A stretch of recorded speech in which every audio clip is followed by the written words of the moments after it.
Last week, these corridors were full of life, the daily hustle and bustle of a school day. Now it feels a bit like a house you're moving out of once the furniture has already been taken away, and everything you own is stuffed in boxes. If these walls could talk, they'd tell stories of friendships for life which started here. They'd tell stories of many careers which had their embryonic moments here in the education system. And of course, they tell the stories of thousands and thousands of lives who have passed through these corridors.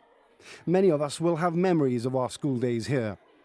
But the teachers who have worked these classrooms will have more than most.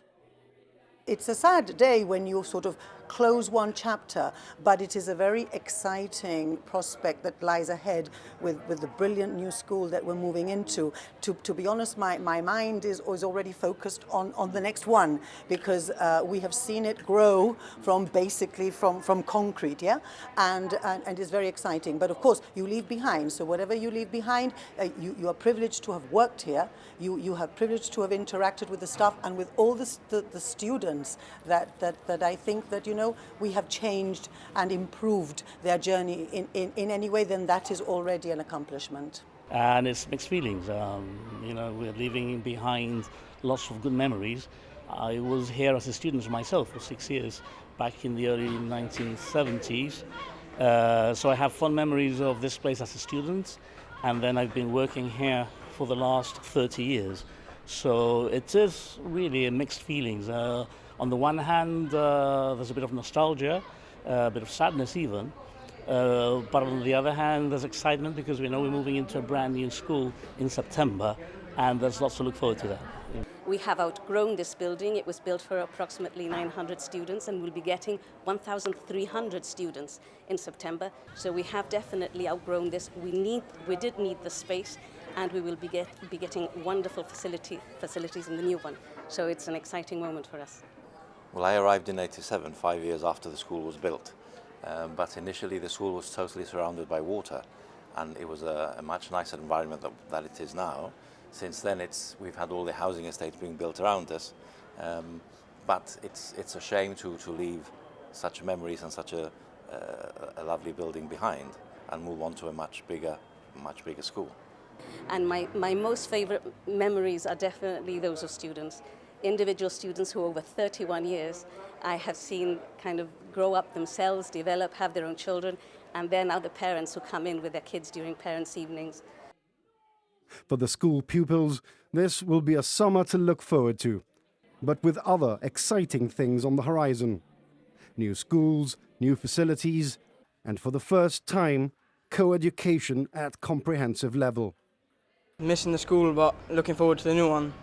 Hopefully some more memories to be made there. So I'm excited for the new facilities, so the science labs and the kitchen and then the art room, because I love art in particular, so the art rooms are going to be much better and more supplies and things. I'm feeling good. It's obviously sad that we're leaving the school, but you always have to move on to new things.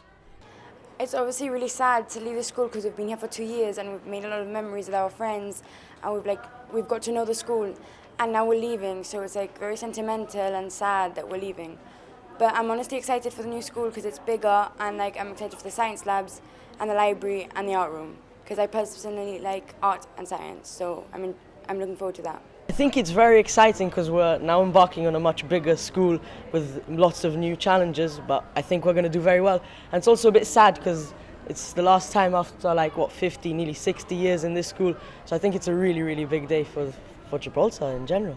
How do you feel about the fact that as from next year you'll be in a school with mixed boys and girls co-education? I think it's quite good that now it's less of a difference between middle school and the secondary school, but it's a bit of a change since we've been separated, but now we have the chance to be friends with everyone and be in the lessons with everyone, and then when we go to uni and things, it's not so much of a difference that we've been segregated and things. It's a bit sad, but I'm excited to go to the new school because there's more facilities, more rooms, and it's going to be nice to see, have new people in the class.